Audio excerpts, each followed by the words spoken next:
Okay, I'm very excited first to be here and be able to speak to you. Today I've been fomenting on exactly how I'm going to tell this story. This is a story that I've never told before. Generally, when I come up and I tell a story, it's a story that I've told before and I have it pretty much refined. This is a story I've never told to too many people because it's a little bit too hard to talk about. Helen Keller said that life is a succession of lessons that have to be lived to be understood.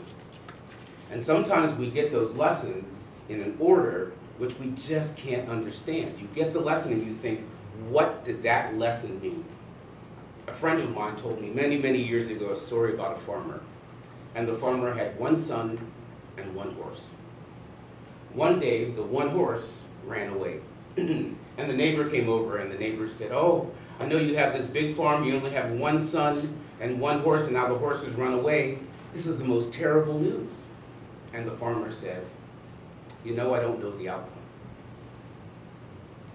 Fast forward 2 weeks, the horse comes back, and it has 21 magnificent horses with it, wild horses.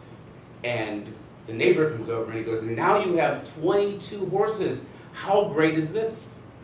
And the farmer paused and he said, "You know, I don't know the outcome."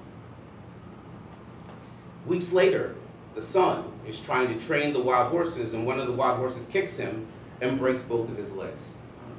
And the neighbor comes over with that look of dread, and he says, "I heard about your son, and it's really terrible." And the farmer reiterated, "I don't know the outcome." 2 years later, there was a war, and the son couldn't go to war because his legs didn't work anymore. And the neighbor came over and he said, "You must be so excited. All the other men from our town have gone to war, they've all been killed, and your son's still here with you." And the farmer just looked at him for the last time and said, "I don't know the outcome."